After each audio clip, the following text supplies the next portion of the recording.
ओम शांति। आज 29 अप्रैल 2025 की साकार मधुर महावाक्य है। आज की मधुर महावाक्य में बाबा बोले, मीठे बच्चे, यह तुम्हारा बहुत अमूल्य जन्म है। इसी जन्म में तुम्हें मनुष्य से देवता बनने के लिए पावन बनने का पुरुषार्थ करना है। यह तुम्हारा बहुत अमूल्य जन्म है। इसी जन्म में तुम्हें मनुष्य से देवता बनने के लिए पावन बनने का पुरुषार्थ करना है।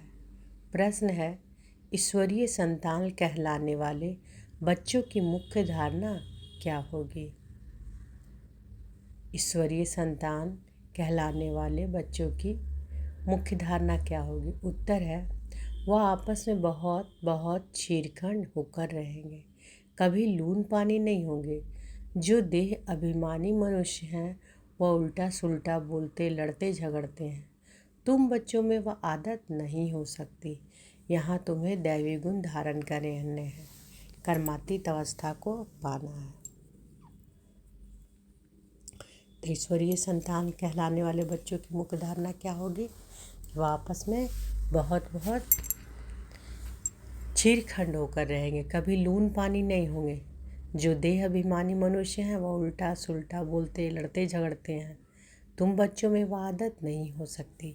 यहाँ तुम्हें दैवी गुण धारण करने हैं, कर्मातीत अवस्था को पाना है। ओम शांति। पहले पहले बाप बच्चों को कहते हैं, देही अभिमानी भव, अपने को आत्मा समझो। गीता आदि में भल क्या भी है, परंतु वह सभी है भक्ति मार्ग के शास्त्र। बाप कहते हैं, मैं ज्ञान का सागर हूँ, तुम बच्चों को ज्ञान सुनाता हूँ। कौन सा ज्ञान सुनाते हैं? सृष्टि के अथवा ड्रामा के आदि मध्य अंत का नॉलेज सुनाते हैं। यह है पढ़ाई। हिस्ट्री और ज्योग्राफी है ना। भक्ति मार्ग में कोई हिस्ट्री ज्योग्राफी नहीं पढ़ते, नाम भी नहीं लेंगे। साधु संत आदि बैठ शास्त्र पढ़ते हैं। यह बाप तो कोई शास्त्र पढ़कर नहीं सुनाते। तुमको इस पढ़ाई से मनुष्य से देवता बनाते हैं। तुम आते ही हो मनुष्य से देवता बनने। है वह भी मनुष्य, यह भी मनुष्य, परंतु यह बाप को बुलाते हैं कि हे पतित पावन आओ। यह तो जानते हो देवताएं पावन हैं, बाकी तो सभी अपवित्र मनुष्य हैं। वह देवताओं को नमन करते हैं, उनको पावन, अपने को पतित समझते हैं। परंतु देवताएं पावन कैसे बने, किसने बनाया, यह कोई मनुष्य मात्र नहीं जानते। तो बाप समझाते हैं कि अपने को आत्मा समझ बाप को याद करना, इसमें ही मेहनत है। देह अभिमान नहीं होना चाहिए। आत्मा अविनाशी है, संस्कार भी आत्मा में रहते हैं। आत्मा ही अच्छे व बुरे संस्कार ले जाती है। इसलिए अब बाप कहते हैं, देही अभिमानी बनो। अपने को आत्मा, अब बाप कहते हैं देही अभिमानी बनो। अपनी आत्मा को भी कोई जानते नहीं है। जब रावण राज्य शुरू होता है तो अंधियारा मार्ग शुरू होता है। जब रावण राज्य शुरू होता है तो अंधियारा मार्ग शुरू होता है। देह अभिमानी बन जाते हैं। बाप बैठ समझाते हैं कि तुम बच्चे यहाँ किसके पास आए हो? इनके पास नहीं, मैंने इनमें प्रवेश किया है। तो बाबा क्या बोल रहे हैं कि बाबा समझाते हैं कि तुम बच्चे यहाँ किसके पास आए हो? इनके पास नहीं, मतलब ब्रह्मा बाबा के बारे में बोल रहे हैं कि इनके पास नहीं आया है, मैंने इनमें प्रवेश किया है। इनके बहुत जन्मों के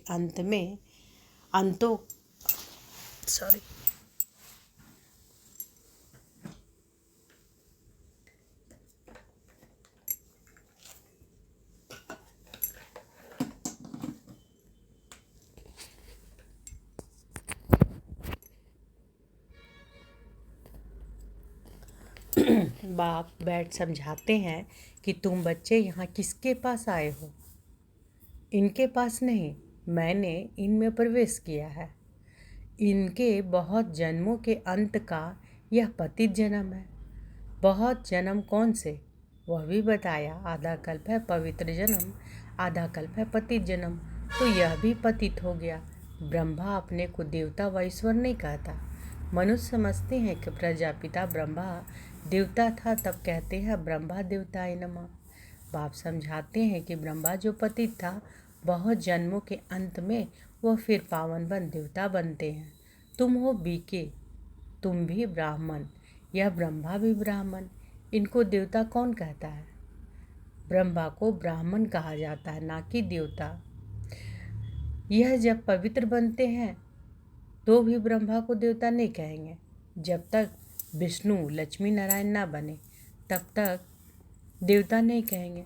तुम ब्राह्मण ब्राह्मणिया हो, तुमको पहले पहले शूद्र से ब्राह्मण, ब्राह्मण से देवता बनाता हूँ। यह तुम्हारा अमूल्य हीरे जैसा जन्म कहा जाता है। भल कर्म भोग तो होता ही है। तो अब बाप कहते हैं कि अपने को आत्मा समझ मुझ बाप को याद करते रहो। यह प्रैक्टिस होगी तभी विकर्म विनाश होंगे। देहधारी समझा तो विकर्म विनाश नहीं होंगे। आत्मा ब्राह्मण नहीं है, शरीर साथ है, तभी ब्राह्मण फिर देवता। आत्मा ब्राह्मण नहीं है, शरीर साथ है, तभी ब्राह्मण फिर देवता, शूद्र आदि बनते हैं, है ना। तो बाबा क्या कह रहे हैं कि आत्मा ब्राह्मण नहीं, आत्मा ब्राह्मण नहीं है, शरीर साथ है, तभी ब्राह्मण फिर देवता, शूद्र आदि बनते हैं। तो अब बाप को याद करने की मेहनत है। सहज योग भी है। बाप कहते हैं सहज ते सहज भी है। कोई कोई को फिर डिफ़िकल्टी भी बहुत भासता है। घड़ी घड़ी देह अभिमान में आकर बाप को भूल जाते हैं। टाइम तो लगता है ना देही अभिमानी बनने में। ऐसे हो नहीं सकता कि अभी तुम एक रस हो जाओ और बाप की याद स्थायी ठहर जाए।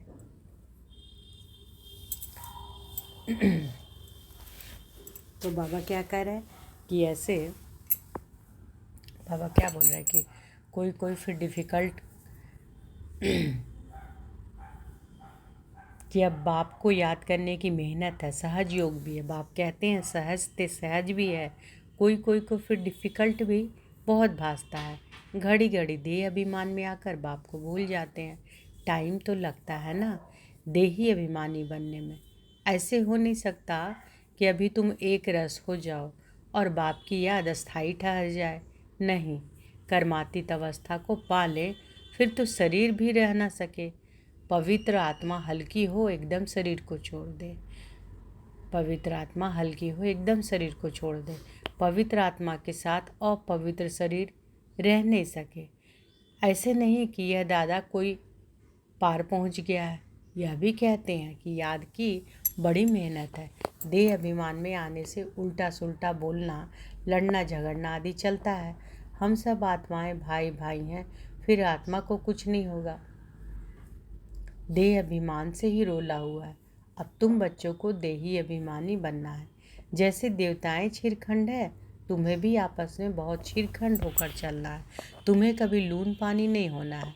जो देह अभिमानी मनुष्य हैं वह उल्टा सुल्टा बोलते, लड़ते झगड़ते हैं। तुम बच्चों में वह आदत नहीं हो सकती। यहाँ तो तुमको देवता बनने के लिए दैवी गुण धारण करने हैं। कर्मातीत अवस्था को पाना है। जानते हो कि यह शरीर, यह दुनिया पुरानी तमो प्रधान है। पुरानी चीज़ से, पुराने संबंध से नफरत करनी पड़ती है। देह अभिमान की बातों को छोड़ अपने को आत्मा समझ बाप को याद करना है, तो पाप विनाश होंगे। बहुत बच्चे याद में फेल होते हैं। ज्ञान समझाने में बड़े तीखे ज्ञान समझाने में बड़े तीखे जाते हैं, परंतु याद की मेहनत बहुत बड़ी है, बड़ा इम्तिहान है।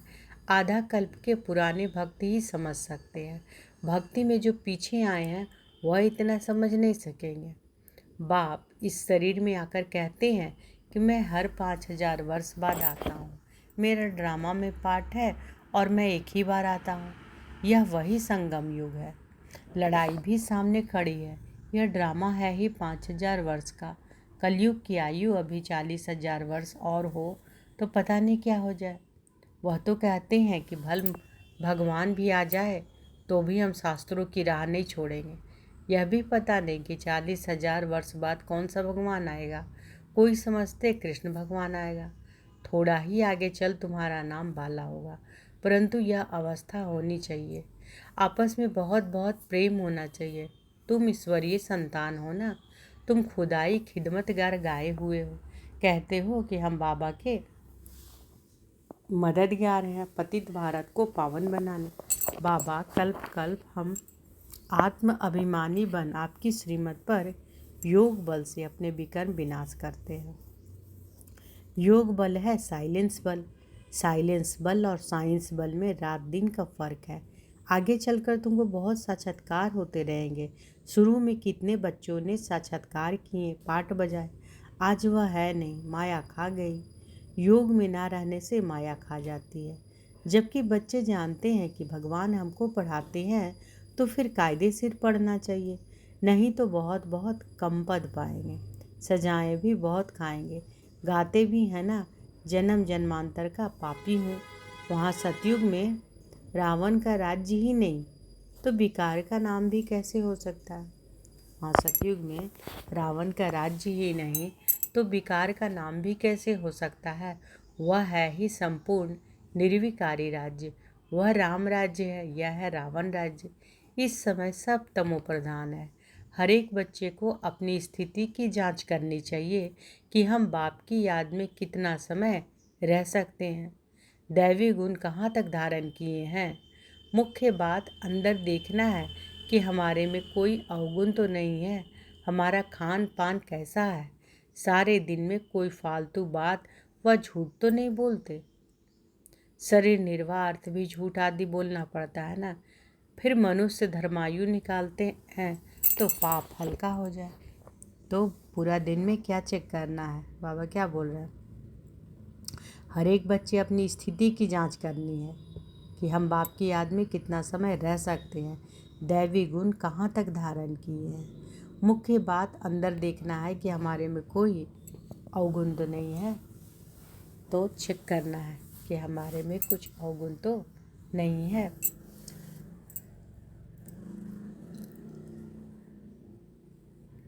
हमारा खान पान कैसा है, सारे दिन में कोई फालतू बात व झूठ तो नहीं बोलते हैं। शरीर निर्वाह अर्थ भी झूठ आदि बोलना पड़ता है ना। फिर मनुष्य धर्मायु निकालते हैं तो पाप हल्का हो जाए। अच्छा कर्म करते हैं तो उसका भी रिटर्न मिलता है। कोई ने हॉस्पिटल बनाया तो अगले जन्म में अच्छी हेल्थ मिलेगी। कॉलेज बनवाया तो अच्छा पढ़ेंगे। परंतु पाप का प्रायश्चित क्या है, उसके लिए फिर गंगा स्नान करने जाते हैं। बाकी जो धन दान करते हैं उसका दूसरे जन्म में मिल जाता है। उसमें पाप कटने की बात नहीं रहती, वह होती है धन की लेन देन। ईश्वर अर्थ दिया है, ईश्वर ने अल्पकाल के लिए दे दिया। यहाँ तो तुमको पावन बनना है, सिवाय बाप की याद के और कोई उपाय नहीं। यहाँ तो तुमको पावन बनना है, सिवाय बाप की याद के और कोई उपाय नहीं। पावन फिर पतित दुनिया में थोड़े ही रहेंगे, वह ईश्वर अर्थ करते हैं इनडायरेक्ट। अभी तो ईश्वर कहते हैं कि मैं सम्मुख आया हूँ पावन बनाने, मैं तो दाता हूँ। मुझे तुम देते हो तो मैं रिटर्न में देता हूँ, मैं थोड़े ही अपने पास रखूँगा। तुम बच्चों के लिए मकान आदि बनाए हैं, सन्यासी लोग तो अपने लिए बड़े बड़े महल आदि बनाते हैं। यहाँ शिव बाबा अपने लिए तो कुछ नहीं बनाते, कहते हैं कि इसका रिटर्न तुमको 21 जन्मों के लिए नई दुनिया में मिलेगा, क्योंकि तुम सम्मुख लेन देन करते हो। पैसा जो देते हो वह तुम्हारे ही काम लगता है। भक्ति मार्ग में भी दाता हूँ तो अभी भी दाता हूँ, वह है ही इनडायरेक्ट, यह है डायरेक्ट। तो बाबा क्या बोल रहे हैं कि भक्ति मार्ग में भी दाता हूँ तो अभी भी दाता हूँ, वह है इनडायरेक्ट, यह है डायरेक्ट। बाबा तो कह देते हैं जो कुछ है उनसे जाकर सेंटर खोलो, औरों को कल्याण करो। जो कुछ है उनसे जाकर सेंटर खोलो, औरों का कल्याण करो। मैं भी तो सेंटर खोलता हूँ ना, बच्चों का दिया हुआ है, बच्चों को ही मदद करता हूँ। मैं थोड़े ही अपने साथ ले जाता हूँ, मैं तो आकर इनमें प्रवेश करता हूँ, इनके द्वारा कर्तव्य कराता हूँ। मुझे तो स्वर्ग में आना नहीं है, यह सब तुम्हारे लिए है। मैं तो अभोक्ता हूँ, कुछ भी नहीं लेता हूँ। तो बाबा क्या बोल रहे हैं कि मैं इनमें प्रवेश करता हूँ और इनके द्वारा कर्तव्य कराता हूँ। मुझे तो स्वर्ग में आना नहीं है। यह सब तुम्हारे लिए, मैं तो अभोक्ता हूँ, कुछ भी नहीं लेता हूँ, ऐसे भी नहीं कहता हूँ कि पाँव पड़ो। हम तो तुम बच्चों का मोस्ट ओबीडियंट सर्वेंट है। तो बाबा क्या बोल रहे हैं कि ऐसे भी नहीं कहता हूँ कि पाँव पड़ो। बाबा ये भी नहीं कहते कि पाँव पड़ो। हम तो तुम बच्चों का मोस्ट ओबीडियंट सर्वेंट हो। यह भी तुम जानते हो कि वही माता पिता बंधु सखा सब कुछ है, सो भी निराकार है ना। वही माता पिता बंधु सखा सब है, लेकिन सो भी क्या है, निराकार है। तुम कोई गुरु को कब त्वमेव माता पिता नहीं कहेंगे, गुरु को गुरु, टीचर को टीचर कहेंगे। इनको माता पिता कहते हो। बाप कहते हैं मैं कल्प कल्प एक ही बार आता हूँ, मैं कल्प कल्प एक ही बार आता हूँ। तुम ही 12 मास बाद जयंती मनाते हो, परंतु शिव बाबा कब आया, क्या किया, यह किसी की भी पता नहीं। ब्रह्मा विष्णु शंकर के भी ऑक्यूपेशन का पता नहीं, क्योंकि ऊपर में शिव का चित्र उड़ा दिया है। नहीं तो शिव बाबा करण करावनहार है, ब्रह्मा द्वारा कराते हैं। यह भी तुम बच्चे जानते हो कि कैसे आकर प्रवेश कर और करके दिखाते हैं। गोया खुद कहते हैं कि तुम भी ऐसा करो। एक तो अच्छी रीति पढ़ो, बाप को याद करो, दैवी गुण धारण करो, जैसे इनकी आत्मा कहती है। यह भी कहते हैं कि मैं बाबा को याद करता हूँ। बाबा भी जैसे साथ में है, तुम्हारी बुद्धि में है कि हम नई दुनिया के मालिक बनने वाले हैं। तो चाल चलन खान पान आदि सब बदलना है, विकारों को छोड़ना है, सुधरना तो है। जैसे जैसे सुधरेंगे फिर शरीर छोड़ेंगे तो उच्च कुल में जन्म लेंगे। नंबरवार कुल के भी होते हैं, यहाँ भी बहुत अच्छे अच्छे कुल होते हैं। 4-5 भाई सब आपस में इकट्ठे रहते हैं, कोई झगड़े आदि नहीं होता है। अभी तुम बच्चे जानते हो कि हम अमरलोक में जाते हैं।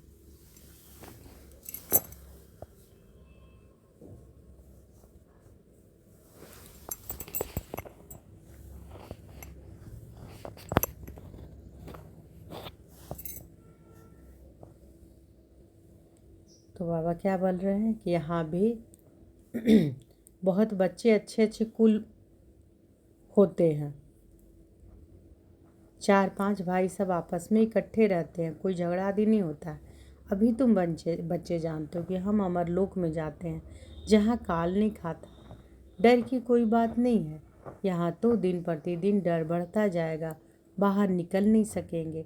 यह भी जानते हैं यह पढ़ाई कोटों में कोई ही पढ़ेंगे, कोई तो अच्छी रीति समझते हैं, लिखते भी हैं, बहुत अच्छा है। ऐसे बच्चे भी आएंगे जरूर। राजधानी तो स्थापन होनी है ना, बाकी थोड़ा टाइम बचा है।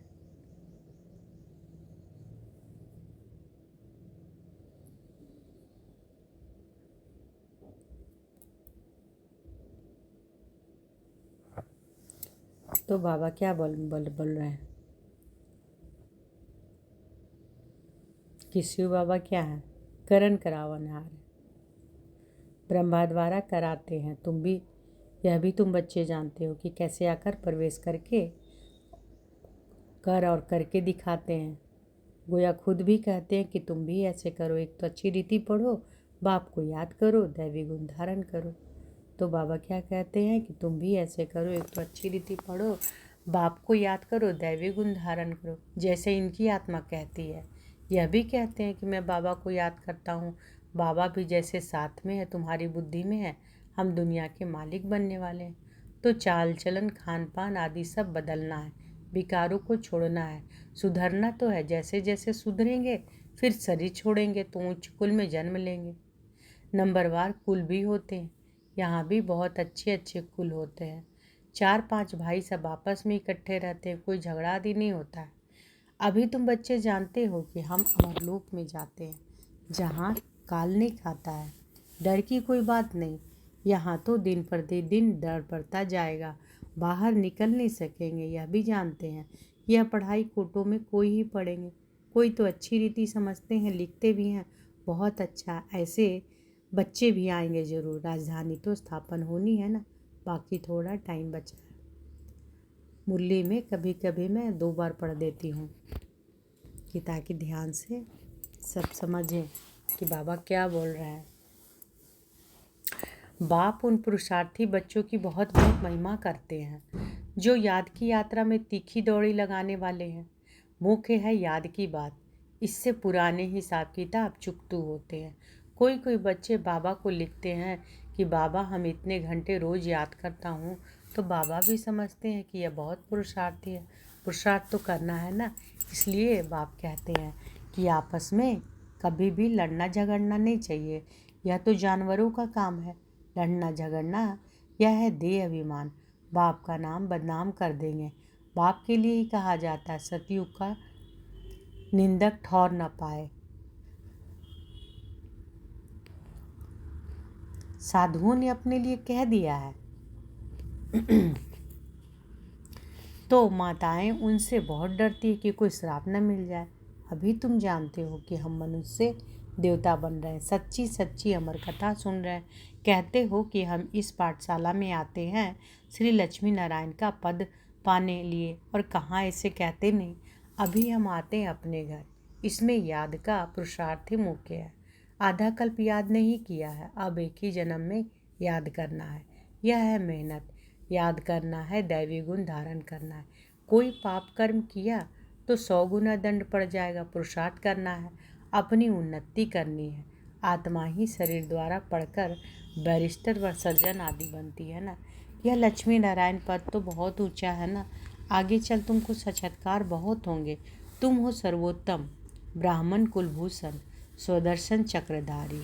तुम हो सर्वोत्तम ब्राह्मण कुलभूषण स्वदर्शन चक्रधारी। कल पहले भी यह ज्ञान तुमको सुनाया था, फिर तुमको सुनाते हैं। तुम सुनकर पद पाते हो, फिर यह ज्ञान प्रायः लोप हो जाता है। बाकी यह शास्त्र आदि सब है भक्ति मार्ग के। अच्छा, मीठे मीठे सिकी लधे बच्चों प्रति माता पिता बाप दादा का याद प्यार और गुड मॉर्निंग। रूहानी बाप की रूहानी बच्चों को नमस्ते। हम रूहानी बच्चों की रूहानी माता पिता बाप दादा को याद प्यार, गुड मॉर्निंग और नमस्ते नमस्ते नमस्ते। शुक्रिया बाबा, शुक्रिया। धारणा के लिए मुख्य सार। पहला है, अंदर अपनी जांच करनी है कि हम बाप की याद में कितना समय रहते हैं। बाबा कल भी ये बात बोले थे, तो अंदर ये जांच करनी है कि हम कितना समय बाबा की याद में रहते हैं।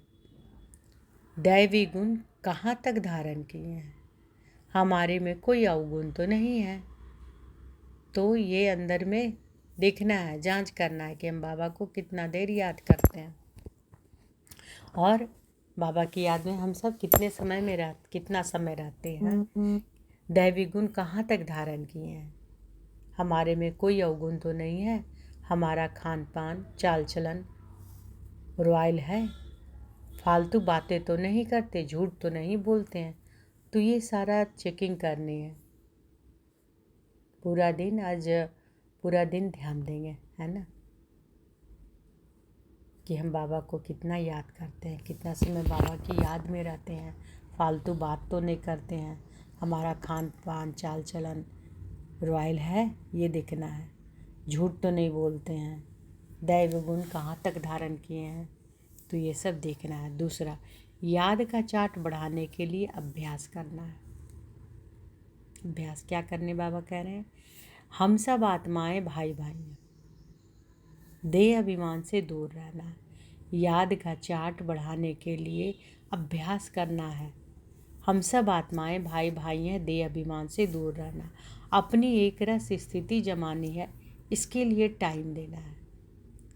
बाबा ने आज वरदान दिया, तो अनुभव करें कि बाबा का वरद हस्त हमारे सिर पर है, और बाबा ने वरदान दिया, 5 तत्वों और 5 विकारों को अपना सेवाधारी बनाने वाले मायाजीत स्वराज्य अधिकारी भव। 5 तत्वों और 5 विकारों को अपना सेवाधारी बनाने वाले मायाजीत स्वराज्य अधिकारी भव। जैसे सतयुग में विश्व महाराजा व विश्व महारानी की राजाई ड्रेस को पीछे से दास दासियां उठाती हैं। ध्यान से सुने, देखें, चित्र बनाएं। जैसे सतयुग में विश्व महाराजा विश्व महारानी की राजाई ड्रेस को पीछे से दास दासियां उठाते हैं, ऐसे संगम युग पर आप बच्चे जब मायाजीत स्वराज्य अधिकारी बन टाइटल्स रूपी ड्रेस से सजे सजाए रहेंगे तो ये 5 तत्व और 5 विकार आपकी ड्रेस को पीछे से उठाएंगे, अर्थात अधीन होकर चलेंगे। कितना अच्छा से बाबा समझाए कि जैसे सतयुग में विश्व महाराजा और विश्व महारानी के राजाई ड्रेस को पीछे से दास दासियाँ उठाते हैं, ऐसे संगम युग पर आप बच्चे जब माया जीत स्वराज्य अधिकारी बन टाइटल्स रूपी ड्रेस से सजे सजाए रहेंगे। ये टाइटल्स रूपी ड्रेस माया जीत स्वराज्य अधिकारी का, इसमें सजे सजाए रहेंगे तो ये 5 तत्व और 5 विकार आपकी ड्रेस को पीछे से उठाएंगे, अर्थात अधीन होकर चलेंगे। इसके लिए दृढ़ संकल्प की बेल्ट से टाइटल की ड्रेस को टाइट करो। इसके लिए क्या करना है? दृढ़ संकल्प की बेल्ट से टाइटल्स की ड्रेस को टाइट करो।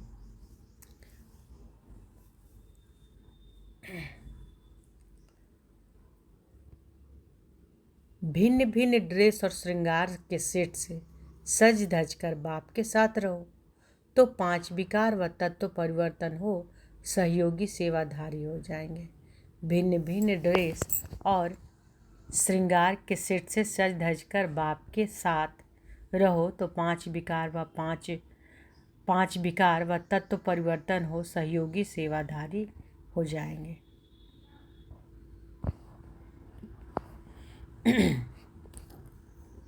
वरदान आज बहुत अच्छा दिए हैं, इसको समझना है अच्छे तरीके से, इस पर मनन चिंतन करिएगा कि बाबा क्या बोल रहे हैं कि 5 तत्व और 5 विकारों को अपना सेवाधारी बनाने के लिए मायाजीत स्वराज्य अधिकारी भव। जैसे सतयुग में विश्व महाराजा विश्व महारानी के राजाई ड्रेस को पीछे से दास दासियाँ उठाते हैं, ऐसे संगम युग पर आप बच्चे जब मायाजीत स्वराज्य अधिकारी बन टाइटल्स रूपी ड्रेस से सजे सजाए रहेंगे तो ये 5 तत्व और 5 विकार आपकी ड्रेस को पीछे से उठाएंगे, अर्थात अधीन होकर चलेंगे। इसके लिए क्या करना है? इसके लिए बनने के लिए इस तरह से क्या करना है कि दृढ़ संकल्प की बेल्ट से टाइटल की ड्रेस को टाइट करो। भिन्न भिन्न ड्रेस और श्रृंगार के सेट से सज धर के बाप के साथ रहो तो यह विकार व तत्व परिवर्तन हो सहजयोगी सेवाधारी हो जाएंगे। स्लोगन है, जिन गुणों व शक्तियों का वर्णन करते हो उनके अनुभवों में खो जाओ। अनुभव ही सबसे बड़ी अथॉरिटी है। तो क्या बात बोल रहे हैं कि जिन गुणों व शक्तियों का वर्णन करते हो उनके अनुभवों में खो जाओ। अनुभव ही सबसे बड़ी अथॉरिटी है। अव्यक्त इशारे हैं, कंबाइंड रूप की स्मृति से सदा विजय बनो। स्वयं को बाप के साथ कंबाइंड समझने से विनाशी साथी बनाने का संकल्प समाप्त हो जाएगा, क्योंकि सर्वशक्तिमान साथी है। जैसे सूर्य के आगे अंधकार ठहर नहीं सकता, वैसे सर्वशक्तिमान के आगे माया का कोई भी व्यर्थ संकल्प भी ठहर नहीं सकता। कोई भी दुश्मन वार करने के पहले अकेला बनाता है, इसलिए कभी अकेले नहीं बनो। तो बाबा क्या कह रहे हैं कि स्वयं को बाप के साथ कंबाइंड समझने से विनाशी साथी बनाने का संकल्प समाप्त हो जाएगा, क्योंकि सर्वशक्तिमान साथी है। जैसे सूर्य के आगे अंधकार ठहर नहीं सकता, वैसे सर्वशक्तिमान के आगे माया का कोई भी व्यर्थ संकल्प भी ठहर नहीं सकता। कोई भी दुश्मन वार करने के पहले अकेला बनाता है, इसलिए कभी अकेले नहीं बनो।